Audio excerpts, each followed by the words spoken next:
तेजस्वी यादव ने गिरिराज सिंह पर हमला बोला है। नमस्कार, कशिश न्यूज में आपका स्वागत है। मैं हूं अनुराग। खबर बड़ी है क्योंकि बिहार में सियासी पारा अचानक चढ़ गया है। दरअसल गिरिराज सिंह ने बयान दिया कि जेडीयू का आरजेडी में विलय हो जाएगा और उसके बाद अब तेजस्वी यादव का जवाब आया है। तो पहले तेजस्वी यादव का जवाब सुनवा देते हैं। अपनी बात किसी और के मुंह में थोपना चाहते हैं, इस तरह से थोड़ी होता है। लेकिन एक बात तो तय है कि किसी को कुछ ना कुछ तो बोलते ही रहना है, तभी लाइमलाइट में आएगा। आप कह रहे हैं कि अगर ये नहीं बोलते हैं तो उनका आप लोग दिखाते थोड़ी ना। तो आप कह रहे हैं कि इंडिया अलायंस में सब कुछ ठीक है, क्यों इंडिया अलायंस की बैठक के बाद कुछ लोग बेचैनी में कह रहे हैं कि लोग में नहीं बन रहा है, झगड़ा हो जाएगा? कौन बोल रहा है? कौन बोल बीजेपी रहा है? तो उनको बेचैनी है। हाँ, चले पीछे। सुशील मोदी का कह रहे हैं इंडिया की कितनी मजबूती से लड़ाई होगी इंडिया की? चुनाव भी होगा, अब देखिएगा ना। मोदी ने कल बैठक की है बीजेपी अब बिहार में लड़ाई कहाँ है? बिहार में किस बात का लड़ाई है? 50% वोट की बात कही है कि अब की बार 50% पार कर जाएंगे मोदी जी ने। बोलने वाला तो 1000 कर दे। तो सुन लिया आपने, तेजस्वी यादव कह रहे हैं कि गिरिराज सिंह ऐसे ही सुर्खियों में बने रहने के लिए बयान देते रहते हैं। बीजेपी के दावों पर पलटवार करते हुए तेजस्वी यादव ने कहा कि बिहार में कोई लड़ाई नहीं है, बीजेपी दावे करते रह जाएगी, कुछ होने वाला नहीं है। तो तेजस्वी यादव ने गिरिराज के बयान पर पलटवार किया और बीजेपी के दावों पर भी पलटवार कर दिया और कह दिया कि वो झूठ मूठ का सुर्खियों में बने रहने के लिए ऐसे बयान देते हैं। तो तेजस्वी यादव का बयान आपने सुना, लेकिन गिरिराज ने आखिर कहा क्या था आज, वो बयान भी आपको सुनवा देते हैं। गिरिराज सिंह का बयान भी सुन लीजिए आप। पुराना संबंध है। लालू जी ने जो मुझे कहा है कान में, मैं राजनीतिक दृष्टि से सब बात नहीं बोलूँगा, लेकिन इतना जरूर कहूँगा कि अब आने वाले दिन में यथाशीघ्र जनता दल यू का विलय होगा आरजेडी में। ये मैं आपको कह रहा हूँ। तो झटका मीट हमको खिलाएंगे, अपने भी झटका खाएंगे। और जो मैं कहा हूँ, आने वाले दिन में जनता दल यू का विलय हो जाएगा आरजेडी में। सीट बंटवारे के लिए इंडी गठबंधन के द्वारा लगातार कहा जा रहा है, जल्द ही किया जाएगा। मतलब वो अब विलय हो जाएगा तो बंटवारा का क्या सवाल है? तो सुन लिया आपने कि गिरिराज सिंह ने कहा था कि जेडीयू और जेडीयू का आरजेडी में विलय हो जाएगा। इसके पहले गिरिराज सिंह ने यह भी कहा था कि आरजेडी जेडीयू को जो सीट कहा था कि तेजस्वी यादव को सीएम बनाने के चक्कर में लालू यादव लगे हुए हैं और नीतीश कुमार की कुर्सी खींचने वाले हैं। ये बातें पिछले दिनों गिरिराज सिंह ने कही थी। दरअसल गिरिराज सिंह पिछले दिनों हवाई जहाज में लालू यादव से मिले थे। अचानक मुलाकात हुई थी, उसके बाद बहुत सारी बातें हुई थी, उसके आधार पर उन्होंने ये बातें कही थी।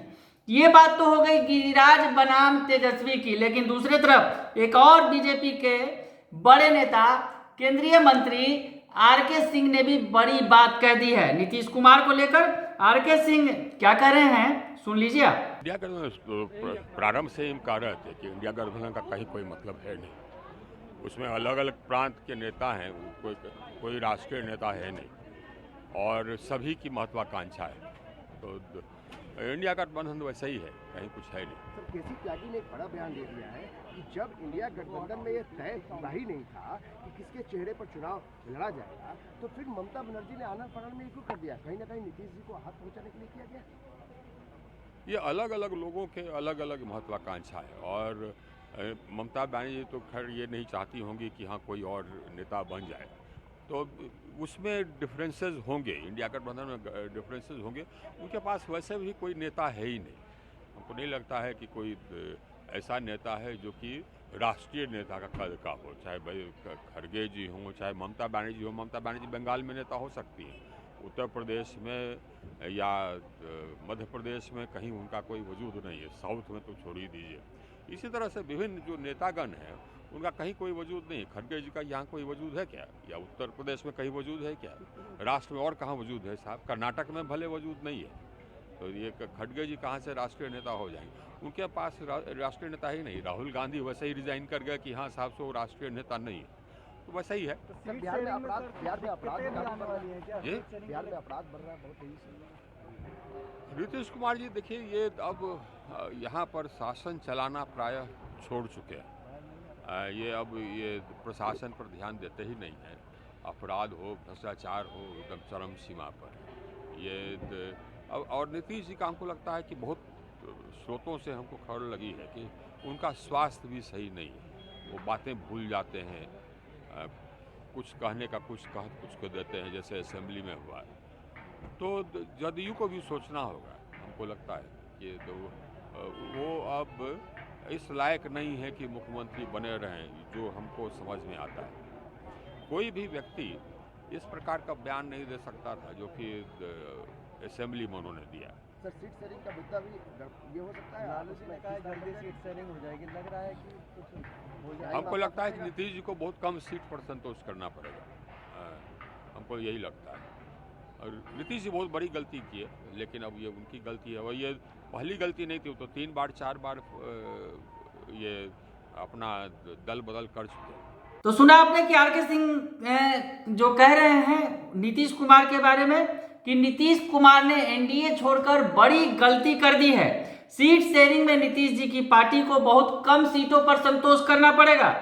अब गलती सुधारने से भी कुछ होने वाला नहीं है। तो आर.के. सिंह जो केंद्रीय मंत्री हैं, उन्होंने भी नीतीश कुमार पर कटाक्ष कर दिया है और कहा है कि उन्होंने एनडीए छोड़कर बड़ी गलती की है। अब सीट शेयरिंग में उन्हें ज़्यादा सीट मिलने वाली नहीं है।